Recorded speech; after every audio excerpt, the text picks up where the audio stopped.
No dia 6 de junho de 1967, 50 anos após a Declaração de Balfour, foi ano do jubileu, ou seja, 7 ciclos de 7 anos. É importante notar isso. Naquele ano, houve novamente 7 eclipses no mundo. Ouça atentamente o que direi, pois isso acontecerá novamente. Israel estava celebrando a festa do Pentecoste, ou festa das semanas, e bem no meio disso, a Guerra dos 6 Dias, uma guerra imensa, começou. O Egito havia mobilizado 100.000 soldados no Sinai, bem como 1.000 tanques de guerra. Israel teve que encarar o poder da união entre Síria, Egito e Jordânia. No entanto, apesar das imensas circunstâncias contrárias, Deus deu a vitória a Israel e Jerusalém inteira voltou a pertencer a ela. Em 70 AD, o imperador romano Tito havia expulsado o povo e em 1967 o Senhor os trouxe de volta. Jerusalém voltou à possessão dos israelitas quase 2.000 anos depois. É importante entender que a guerra aconteceu durante a festa de Pentecoste. A figueira estava sendo restaurada. É importante notar que, ao mesmo tempo, algo estava acontecendo na igreja. A guerra estava ocorrendo durante o período que a igreja estava celebrando o Pentecoste. A figueira estava sendo restaurada. É muito interessante ver que o Senhor derramou seu Espírito sobre a igreja naquele ano, o qual ficou conhecido como mover carismático. Isso foi um rompimento, revolução no mundo das missões ocidentais. Naquele tempo estava pastoreando uma igreja por cerca de 2 ou 3 anos e tivemos mais de 1.000 pessoas se converterem. Antes disso, a igreja estava quase morta, mas de repente ficou cheia de vida. O broto da figueira engatilhou o nascimento. 7 anos depois, em 1973, estava voando para Israel, onde estavam celebrando o dia do arrependimento, Yom Kippur. Naquele ano também houve 7 eclipses no mundo. Devido ao feriado, a nação de Israel estava jejuando, inclusive o setor militar. As pessoas estavam nas sinagogas, tudo estava muito calmo. Por trás dos bastidores, a Rússia tinha colocado um novo satélite para espionar o Oriente Médio. Ela transmitiu informação para a Síria de que tudo estava parado lá. Por isso disseram que o povo de Israel estava despreparado e seria um bom momento para invadi-la. Lembre-se que a Rússia estava envolvida. Realmente havia pouquíssimo movimento militar naquele dia, pois era um dia de jejum, arrependimento e aflição. De repente, o povo ouviu as sirenes tocando nas sinagogas, alertando que Israel estava sendo atacada. Muitos creem que a Guerra dos 6 Dias foi um milagre, mas não se compara com a Guerra de Yom Kippur. Precisamos entender algo muito importante. Essa guerra em Israel marcou um momento decisivo nas nações. Nessa guerra, tudo mudou. O mundo ocidental pensou que Israel estava simplesmente enfrentando outro conflito, mas foi muito além disso. Síria atingiu o norte da nação com 1.200 tanques de guerra em uma fachada de cerca de 32 quilômetros. Foi a maior batalha com tanques de guerra na história mundial. Israel tinha somente 70 tanques nas colinas de Golan, e para ali a Síria rumou. Apesar do número pequeno de tanques, nenhum israelense retrocedeu e mantiveram-se firmes. A parte sul de Israel foi atacada pelo Egito com mais de 1.000 tanques e 500.000 soldados. Israel é um lugar pequeno. Eles não têm esse número de soldados. Parecia que seriam aniquilados. Esta era a meta do adversário. É interessante notar que somente 2 horas depois do início da guerra, aviões russos entraram trazendo munição pelo ar. Os aviões estavam chegando a cada 2 minutos. Isso quer dizer que os aviões russos partiram antes da guerra começar. Nos primeiros 2 dias, unidades israelenses inteiras haviam sido destruídas. O número de mortos foi imenso. A munição de Israel estava chegando ao fim.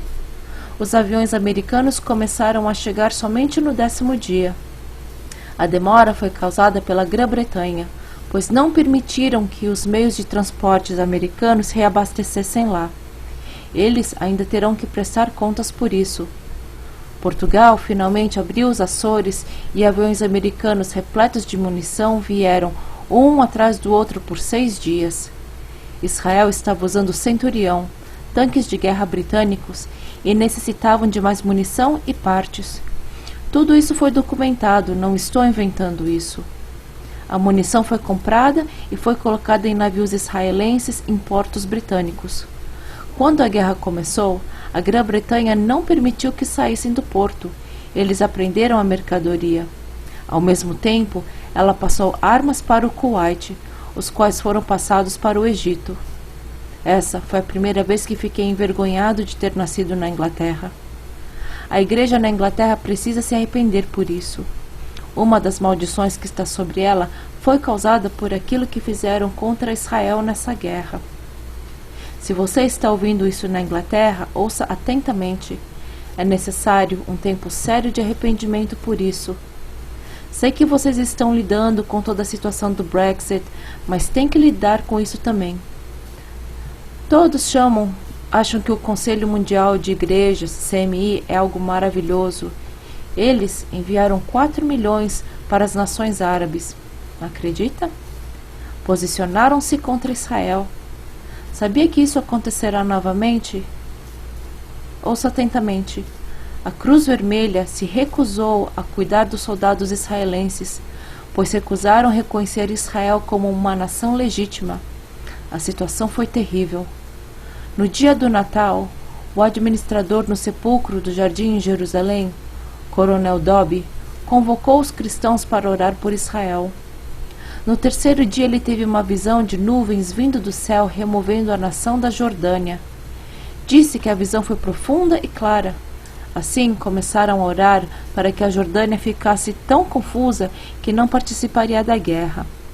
Mais tarde, na Jordânia, o rei Hussein anunciou no rádio que estavam tão confusos quanto ao que estava acontecendo que decidiram não entrar na guerra. Impressionante. Começaram a orar também para que o terceiro exército egípcio fosse rodeado, separado e se rendesse. Essas orações foram bem específicas. Oraram para que o exército sírio recuasse. Continuaram a orar e, de repente, a mudança ocorreu. O exército egípcio foi rodeado próximo da borda, no exército, foi isolado e se rendeu ao exército israelense. Isso não foi algo comum. O exército de Israel é bem pequeno. Os riscos contra eles eram enormes. Kissinger, conselheiro de Segurança Nacional dos Estados Unidos, entrou em contato com o Kremlin, na Rússia, e alertou para que ficasse fora disso. O exército sírio recuou e agora o exército israelense estava a cerca de 24 quilômetros de distância de Damasco. Estavam prestes a tomá-la. Rússia reagiu.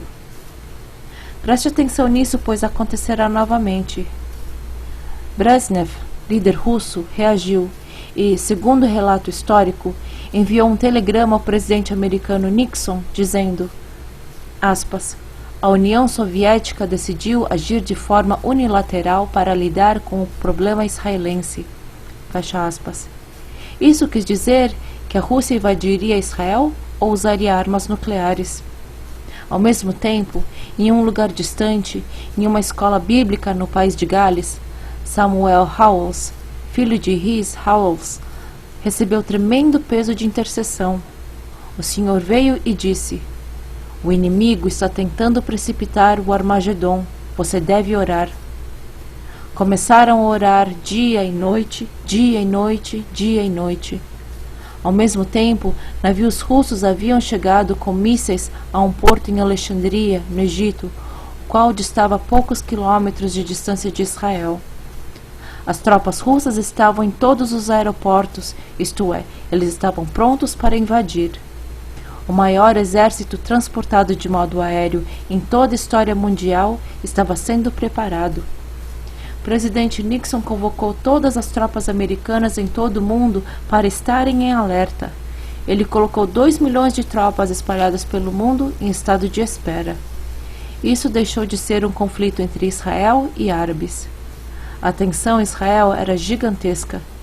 Tudo isso ocorreu por causa de uma pequena porção de terra. Os Estados Unidos se prepararam para transportar as tropas ao Oriente Médio por meio aéreo. Os navios russos voltaram para a Rússia. A guerra havia terminado. No início de 1974, as fatalidades em Israel foram terríveis. Muitos milhares de pessoas haviam padecido. Pelotões inteiros foram destruídos. Lembre-se que essa guerra aconteceu no dia do arrependimento. Foi um dia de tristeza. Após esse acontecimento, o mundo nunca mais seria o mesmo. De alguma forma, o mundo ocidental nunca se recuperou. 2/3 das reservas de petróleo estavam sob controle dos árabes. Refinarias que foram desenvolvidas por companhias de petróleo ocidentais foram nacionalizadas pelos árabes por todo o mundo árabe.